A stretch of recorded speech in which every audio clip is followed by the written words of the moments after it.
So proud to introduce them as my friends, United States Senator Scott Brown and Gail Brown. All right, all right, all right. Thank you. Thank you very much. Thank you very much. Well, ladies first in my house. Go ahead. Oh, when did that start? Just kidding. Thank you very much. This, many, many months ago, this was something that I thought would be a good idea, to get the candidates to come through, to be able to meet you face to face. You'd have a chance to ask your questions. And so today we have a very, very exciting candidate, of course, and we also have a very, very important game. So, go Pats. I hope you enjoy. Yeah. I hope you all enjoy, and I'll turn it over to Scott. Thank you very much, honey. All right, so listen, everybody, thank you very much for coming once again. Obviously, a very exciting time. Thanks for your patience. Thanks for participating in the democratic process and learning and growing and understanding the issues. So today, we have somebody who I've known for some time. He's a supporter of mine. He's a dear friend. He is a business leader, a philanthropist, a real estate mogul. He's somebody who understands the issues and is talking about things that people talk about in their living rooms, in their dining rooms. They're talking about the border. They're talking about illegal immigration. They're talking about the debt and deficit, taxes, spending, all the things that you and I are talking about. He's somebody, obviously, who's caught America's attention. So, will you all welcome me to the business leader, real estate leader, father, husband, philanthropist, the next president of the United States, Donald Trump. Wow.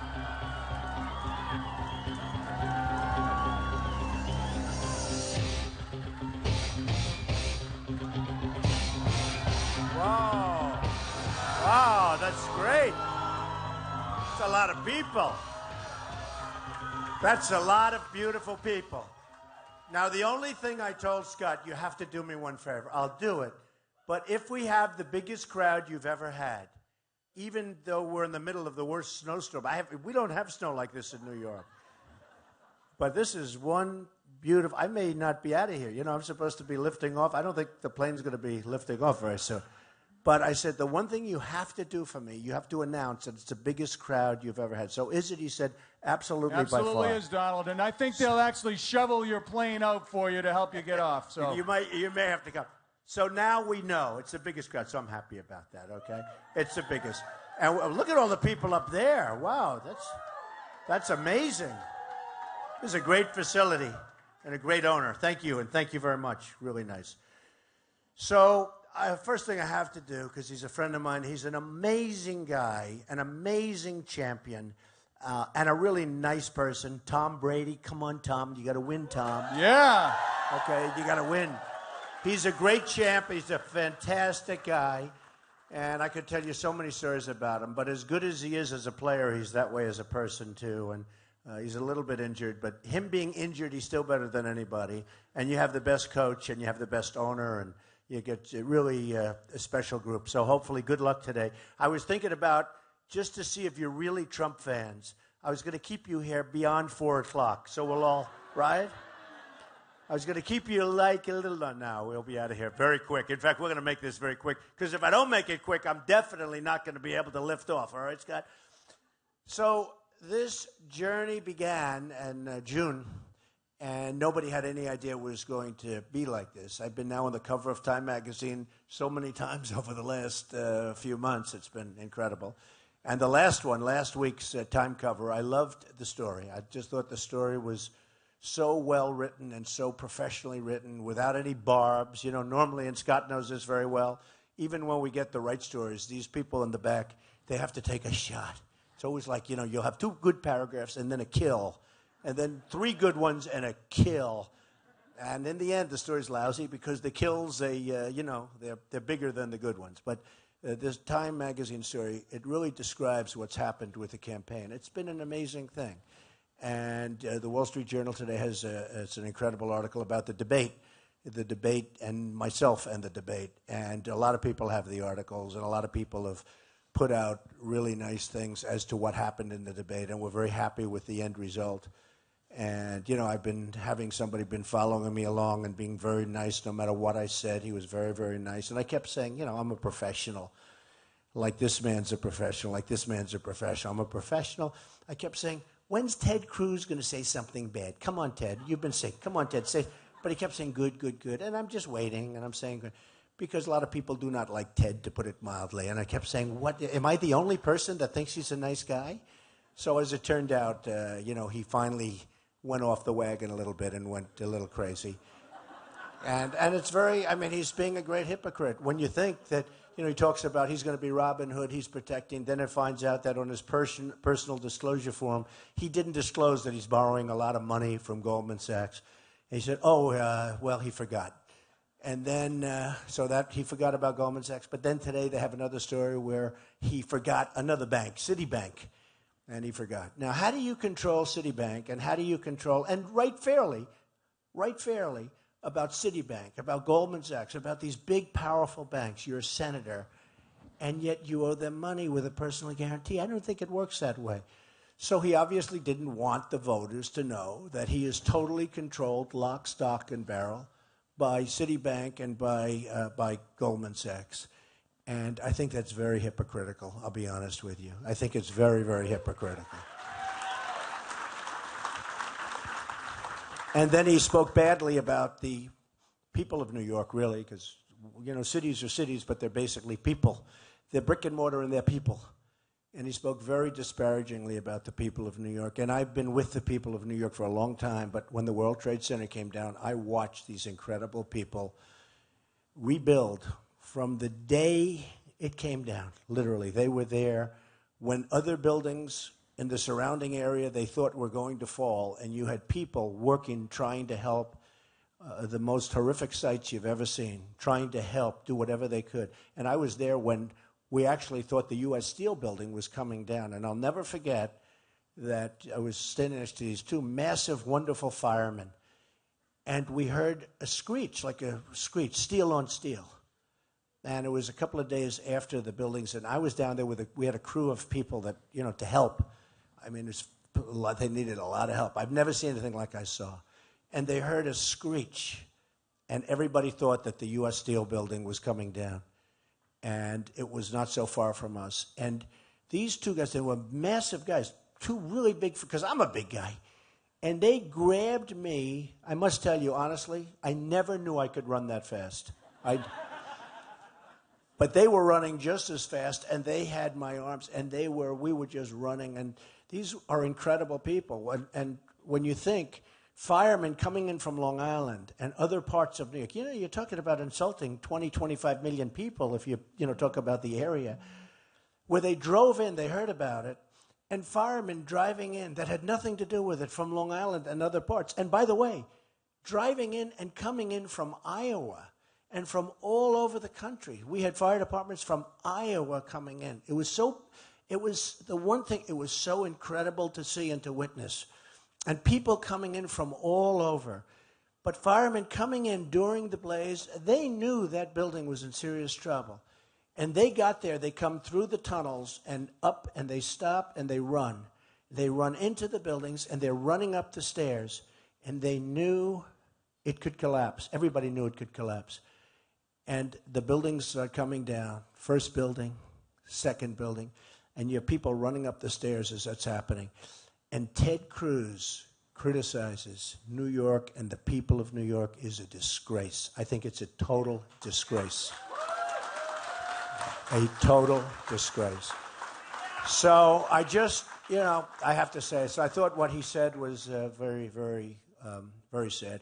And even during the debate, he said, well, the poll numbers, I've been going up I've been going up since, Scott will tell you, essentially since I went out. Don't forget, they kept using the word plateau. First week I was at 6, and all of the pundits said, well, he's plateaued. He's got a 6. Next week I hit 12, then I hit 14, then I hit 18, or whatever the numbers may have been. And the next week I hit like 17, and then 20. And every week it was, well, he plateaued. Then I got up to around 24, 25, and they said, yeah, this isn't good. And then last week, a couple of polls had me at 42%. 42%. Pretty good, right? Don't forget, that's 42, and at that time, I think they had like 15 people. Now they're rapidly dropping out, and I think probably after Iowa or New Hampshire, there's going to be a lot of people leave. But, you know, when you have 42 and you have 14 or 15 people that they're talking about, that's a tremendous percentage. I'd take that if we had 3, right? If they had 3, we'd take the 42. But we certainly take it when we have 15 people. So it's been an amazing run, and I've really enjoyed it. People say to me, you know, what have you learned? And one of the things I learned, Scott, and you probably learned this too, I hope you have, because to me it's been a great experience. I've been written about very falsely, and the public gets it. They really understand it. Some guy the other day on television said, and they'll say things that are so unbelievable. I supported very heavily John McCain. He lost. It's okay. I supported Mitt Romney. He lost. I thought John McCain's, you know, was a tough fight because the economy was not exactly too good. And I think that would have been a tough. I'm not sure that Abraham Lincoln could have won that one, right? But Mitt Romney, you know, I would have thought that he could have won. We had a failing president. I think that's one that should have been won, and for some reason it wasn't. But I supported these two guys. But I supported very heavily in 2008. I supported John McCain, raised a lot of money for him. I was on his committees, everything else. And I had this guy, this really dopey guy. I was watching last night, Bill O'Reilly, who's a great guy.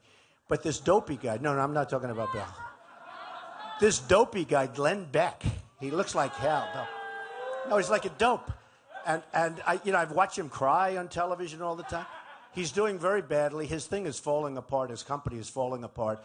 I see him on television. I actually called Bill O'Reilly. I said, Bill, why do you have a guy like that on television? Fox fired him, and then he goes out, does this thing. We heard he was doing well. He's not. But he's on. And the thing that bothered me, he said, Donald Trump voted for Barack Obama. Me. And here's the problem. The good thing about having a large microphone is that we can at least explain to people that these people lie. They lie so much. The reason he doesn't like me is because I didn't do a show. He asked me so many times, do my show. And I didn't do it because I don't respect him. I did it because, I'm so busy. I couldn't do a show. This was quite a while ago. I couldn't do a show. And just time-wise. And then all of a sudden enough time goes by. And I understand that. So he started hitting me, and that was the end of that.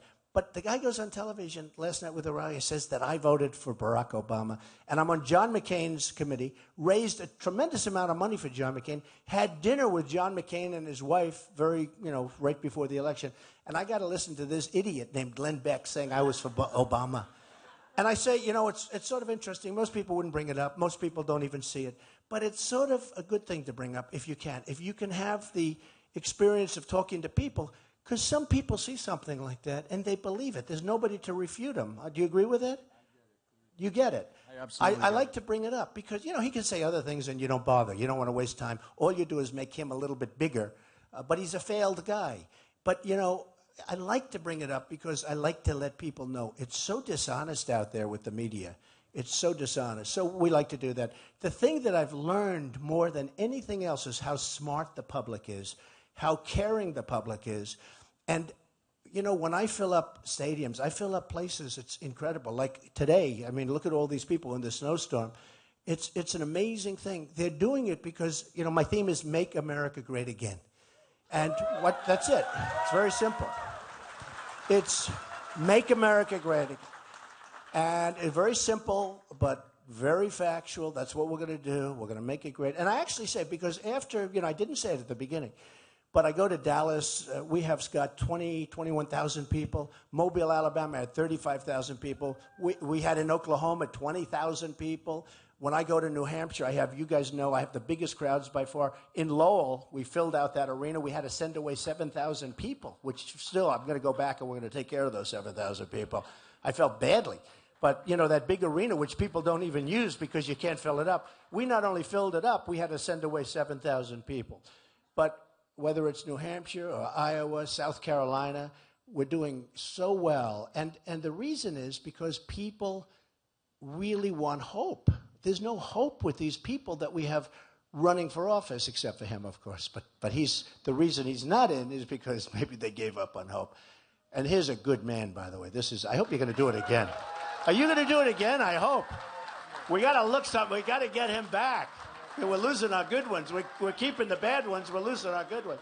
But the right thing's going to happen, and we'll be behind him 100%. We have to, because he's vice president. Hey, that sounds like a good. Hey. Very good. Central, hey, you know what? And he's central casting. Look at that guy, central casting. He's great. A great guy and a great, beautiful, great wife and family. So important. So what I have seen is the level of enthusiasm and the brilliance of the people. The people as a unit. The people are so smart. They really, really get it. And frankly, if they didn't get it, they wouldn't be showing up in these massive numbers. Because I think you'd agree, Scott, this is like a movement. I got a call from one of the top writers, and he's a liberal writer, but, it's all right. We can get those calls every once in a while. We don't want to take too many of them. But he said to me, and this was 3 months ago, the summer had, sort of ended, and we were doing really well, and they called it the summer of Trump. And he said, could I ask you a question? How does it feel? I said, how does what feel? He said, how does it feel? You've dominated everything. The whole conversation's about what you are and about what you're saying, more importantly. How does it feel? I said, does it feel anything? To me, unless I win, what difference does it make? He said, no. It matters because you've changed politics as we know it. I said, no, you're wrong. If I don't win, it doesn't matter. And when I say I don't win, I mean at the top. Because otherwise, all of these things, whether it's the strength of the border, whether it's any of the other things, the deals, the horrible deals that we made, the trade deals that we have, putting the right people in place. I mean, China is making 500. We have a trade deficit this year with China, $500 billion. Not going to happen if I'm running things. It's not going to happen. So essentially, I said, and I respect it, he said, because the summer of Trump, then he said, and it's the autumn of Trump, because I spoke to him recently. I said, still doesn't matter. It only matters if we win. Because I can, look at all these beautiful headlines, and today the editorial of the Wall Street Journal was really nice today, and they talked about the debate and the different things, and they were very nice. But it all doesn't matter unless we win, because unless we win, we can't put the right things into gear. And I deal with the politicians, and they're all talk, they're no action. When I say build a wall, they don't even know what the hell I'm talking about. They don't know where to build. No, they don't. They really don't know. They don't even have a clue. And when I say the different elements that I say, and I say it very strongly, they don't know. For instance, who's going to pay for the wall? Mexico's going to pay for the wall. They're going to pay. Remember I said it. They're going to pay for the wall. The politicians come up to me on the dais, a couple of them. Nice people. I get along, actually, with most of them, and they say, Don, Mexico won't pay for the wall. I said, of course they will. Every business person in here knows what I'm talking about because they make so much money off the United States. Do the business people get it? Do you guys know what I mean? I'll bet this guy knows, right? It's called, hey, if you're making many billions more than the cost of the wall, they're going to pay. They're going to pay. Nabisco is moving to Mexico. Ford moving to Mexico. Many, many companies moving to Mexico. They're going to pay 100%. Not like 99 point. They're going to pay 100%. Now, maybe in different forms. You have to have flexibility because maybe they won't want to do it one way. Then we'll do it the other way. If they don't want to do it, they'll do it. And we'll get along with them better. We'll get along with them better than they get along with it right now. Because right now they take advantage of us. I know Mexico very well. I have thousands of people from Mexico and Hispanic employees. Tens of thousands over the years. Tens of thousands. They're fantastic people. They're unbelievable people. But the leaders are too smart for our leaders. And they're too cunning. That's an important word, cunning. They're too cunning. And what's happening at the border is a disgrace. It's a disgrace. The whole thing is a total disgrace. Do you know in Mexico, it's probably the hardest, but one of the hardest is if Scott and his beautiful family want to become citizens of Mexico, which is unlikely, I think you're very happy in New Hampshire, it will be impossible for that to happen. Okay? Impossible. Impossible. Here we have people go through and they, walk in and essentially they might as well be citizens because the illegal immigrants are treated better than our vets. They're treated better, I'm telling you. They're treated better than our vets. And Scott knows. I mean, I had a friend that went to Mexico, and he was there. He was there for like a week, and he was there with his family, and he was an extra day or 2 days because he had a problem with transportation. And they get called by the guards. When are you leaving? Oh, why are we leaving? Well, you had a pass today. By the way, they're right. It's not a wrong thing. With us, it's when are you leaving? How about like in 25 years I'm going to leave, okay? I'll leave when I want. We have our Border Patrol people who actually called me. They want to meet me, and I met with them in Laredo, Texas. These are incredible people. They want to do the job. They're saying, stand back. They're told, stand back. Don't do stand back. These are people that can do the job. And they're told to stand back. So we are going to have an amazing country again. We have a great country, but we're going to make it so much better. We're going to make it so much sharper. We're not going to be the stupid people anymore. We're not going to have leaders that are incompetent. They don't know what they have done. I guarantee you, I talked about so much the prisoners with the Iran deal where we give them $150 billion and then they treat those sailors like, did anybody get sick at watching that scene? Think of it. I know you would have gotten totally sick. I wouldn't have wanted to call you then. Sick and angry. When people said they were saying the other day, Trump is angry. Of course I'm angry. I want to be angry. Who's not angry? And, they wanted me to say, no, I'm really not angry. I'm so happy with the way the country is a mess. I am angry. I won't be angry for long because when I fix it, I'm going to be very happy. But right now,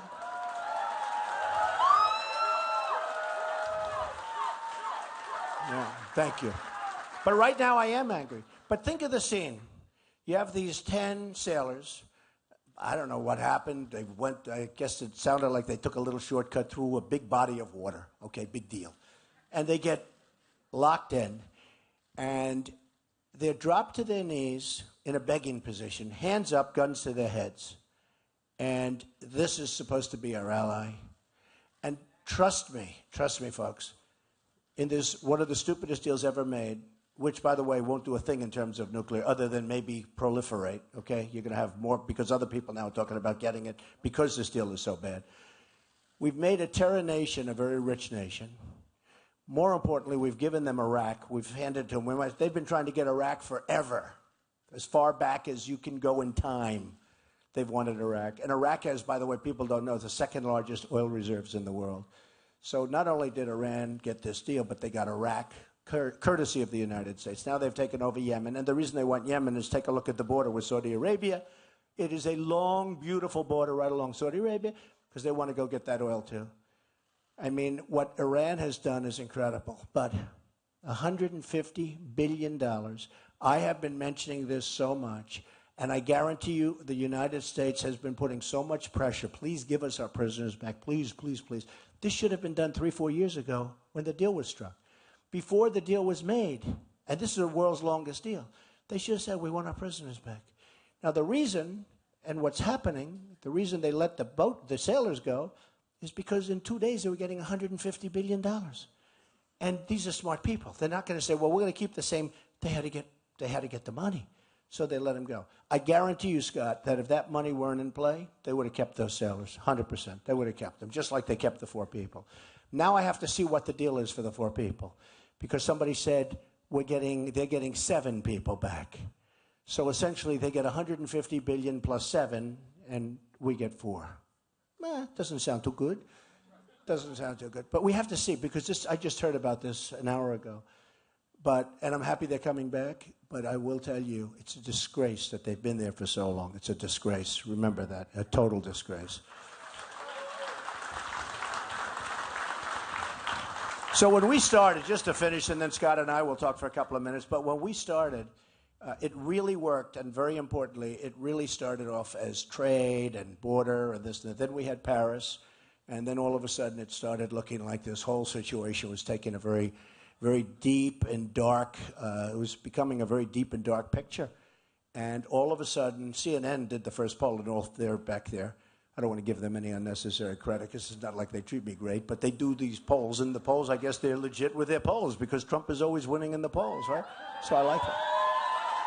But they said, you've seen this, Scott, who wins on security? Trump. Who wins at the border? Trump. Who wins in the economy? Trump, by so much. And by the way, I don't mean Trump like Trump gets, a point more. Trump gets double, triple, quadruple, much more than anybody else.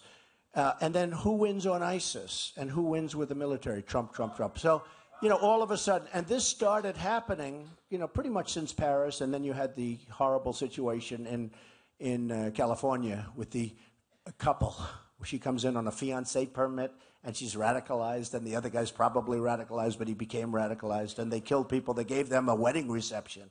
People gave them a wedding reception. I mean, something's going on. We have to figure it out, folks. Something is going on. That even today I'm leaving, and I'm seeing what happened. Today a hotel was blown up. Many, many people dead. They don't even know how many people. Just blown up. Innocent people blown up.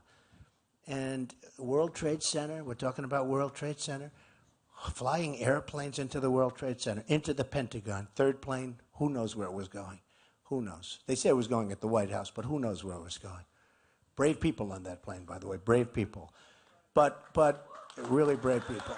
But something's going on, and so it's changed very much, and I have been talking much more about the military, and they have much more confidence in me with the military than they have with these politicians that don't know anything. And they don't, believe me, they don't. And everything is, the word unpredictable, Scott, and so sometimes it's very tough for me because they'll say, well, what do you do about this? What do you do about this?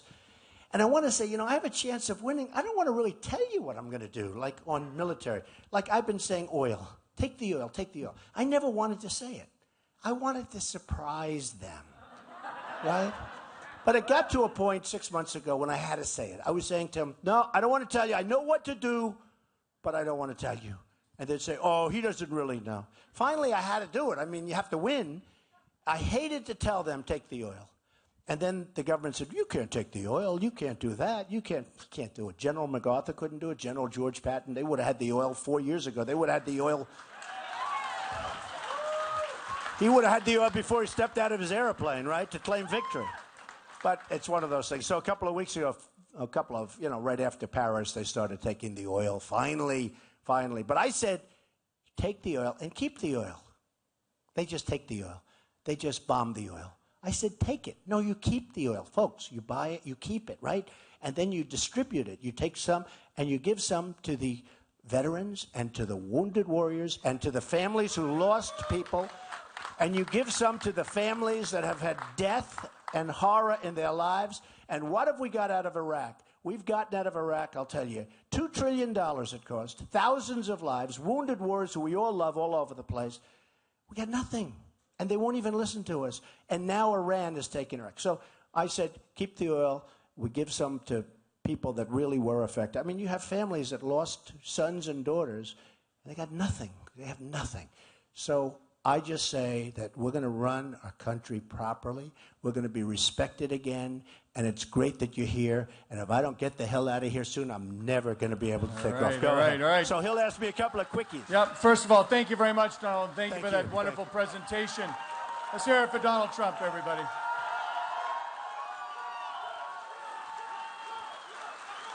So, Donald, you already talked about, I think, at great length right now about the border and your position on that issue. I'm somebody who served 35 years in the military. I was a rank of colonel, last 4 in the Pentagon. And I've had many people come up to me who are probably going to raise their hands, but I'll ask the questions for our veterans. You're right. The VA is screwed up. You have people that are hurting. They're dying while waiting in line, and they poo-poo it. They pass a bill after people are dying, and they still have not done anything. The question from the crowd is, what will you do to have the backs of our veterans? All right. Well, first of all, great question. The VA is one of the most corrupt enterprises in all of Washington and the country. It's so poorly run. It's so poorly run. And with that being said, by the way, I've met some people that are really great doctors, and some of the people are even saying some of the doctors are fantastic. But the administration is largely corrupt, and it's a disgrace. What's going on with the VA is a disgrace. So, do I hear something? I hear somebody scratching. No, I hear somebody scratching. I'm saying, who the hell's back there? But the VA is absolutely disgraceful, and we are going to run it professionally and great. And one of the things we're going to do, Scott, one of the biggest problems, people are waiting 6-7 days in a reception room trying to get a pill or a minor procedure, and many people are dying while they're waiting. And we're going to work a system, and I put out a policy which I think most of you have seen, certainly the veterans have all seen it, and it's been really praised. When you have 6-day waits and 5-day waits and the doctors can't see you, etc., you're going to go to the local hospital, you're going to go to a local doctor, we're going to pay that bill, and you're going to get taken care of properly and quickly. So that's the way it is. And in the end, it's cheaper. In the end, it's going to be a lot cheaper. So we're going to do that, among other things, but the vets will be taken care of Great. well. Thank you very much for that question. Another question that's come up as I've been walking around, and by the way, this front monitor is picking up something, or you turn it down. A lot of folks are deeply concerned about the $19 trillion in rising national debt, our deficits, the fact that we have the highest corporate tax rate in the industrialized world, rules and regulations, including Obamacare and others that are just crushing businesses like this and others, people that are here. What is your plan to deal with the economic challenges, including our debt and deficit? Okay, well, first of all, we're going to repeal and replace Obamacare, which we have to do. I mean, premiums are going up 25, 35, 45%. Your deductibles, you'll never get to use it. You have to be hit by a tractor to use it. I mean, the deductibles are so high now that you'll never get to use it. So Obamacare is a disaster. And honestly, it's going to fold by 17 anyway. It's, you know, it's folding because all the people that they didn't think were going in are going in, and the people they did think, meaning the people that pay, they're not going in. So we are going to get rid of Obamacare, and we're going to have a great plan. And it's going to be a much less expensive plan, and it's going to be a plan that's much better for the people. So much fat. When I look at, I watch a guy like Jeb Bush, who's totally in favor of Common Core. And I say, no wonder he's down at 2%. No, can you imagine?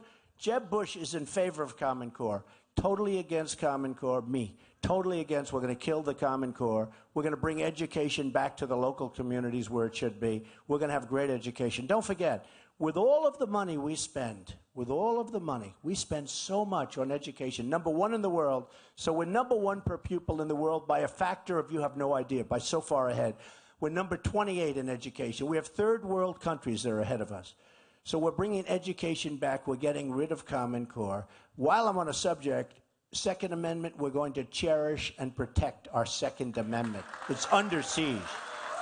It's under siege. And we're going to be cutting a lot of the fraud, abuse, waste. There's so much of it, and we're going to start chopping down that $19 trillion. Hard to believe, $19 trillion. But we're going to start chopping it down, and we'll chop it down very significantly, quickly. And we're going to bring jobs back to this country, believe me. Thank you very much, John. Just so you know, when I was there, it was $11.95 trillion, and you see where it is today. Now, we have a question right here, this young lady, and then I see we have a question right there.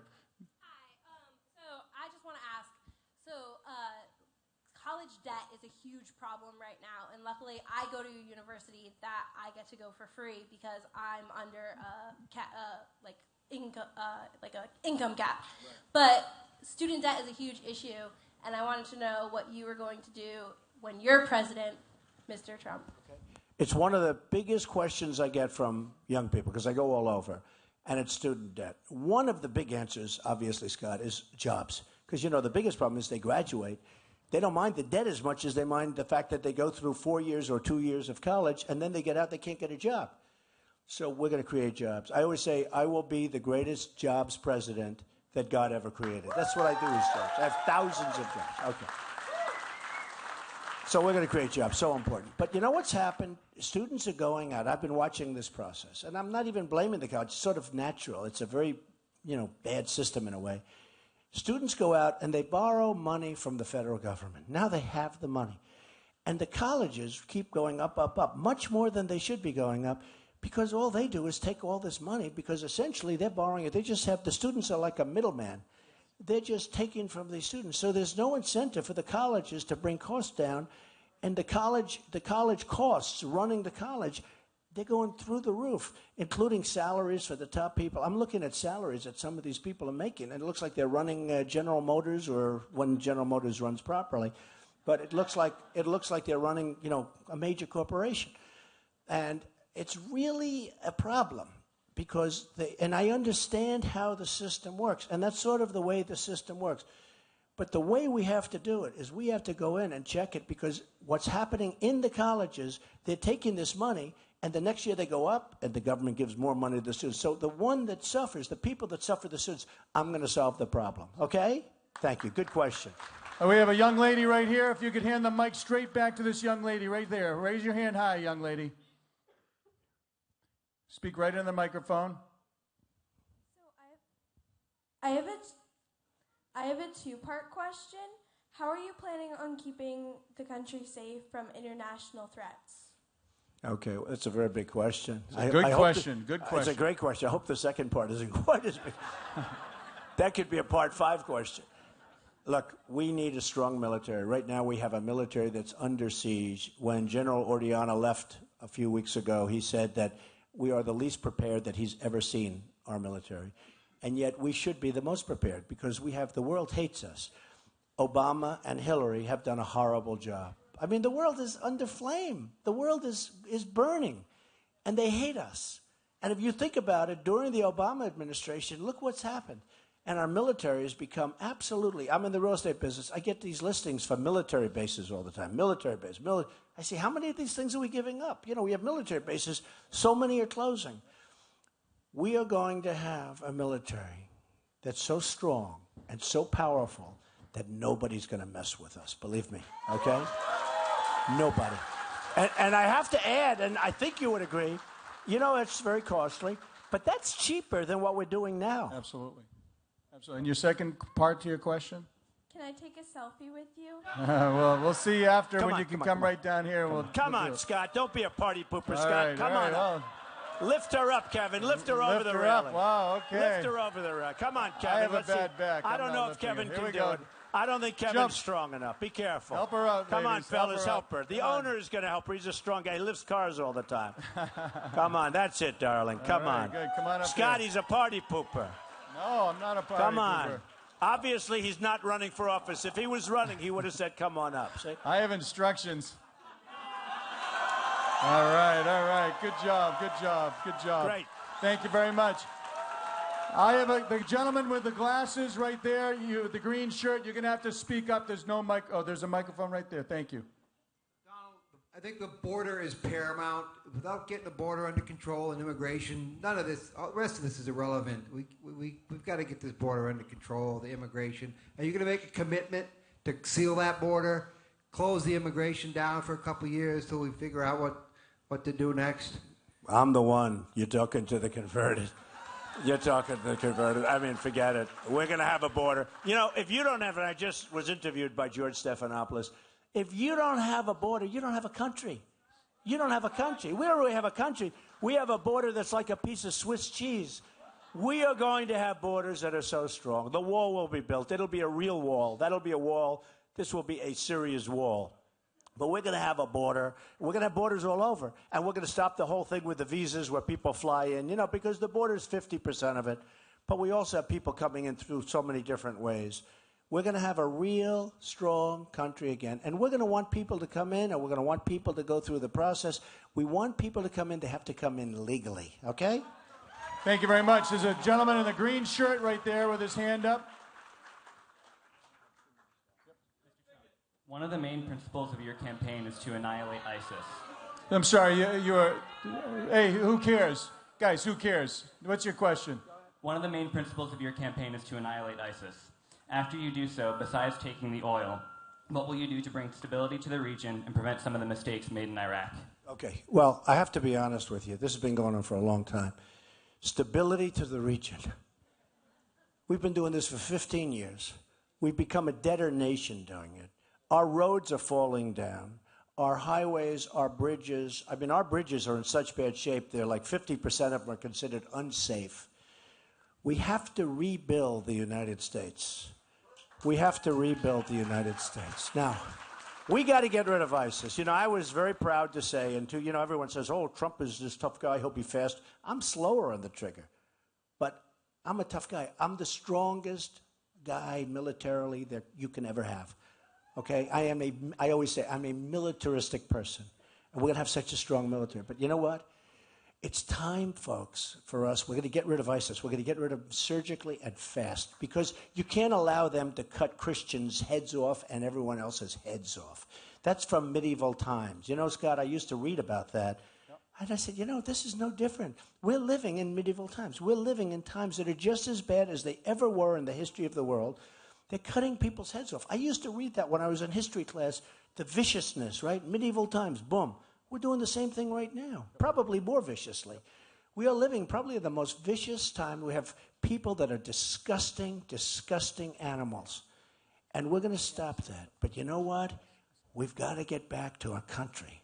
We've got to bring our people back. And we've got to let people know that if they mess around with us, they're going to be gone. We're going to wipe them off the face of the earth. All right, okay? we have one more question right there, Donald, and this will be the last question. Then, Donald, you're going to go down and you're going to go. But before we ask that question, Donald, what is the website that people can go to either volunteer or help out or spread the message?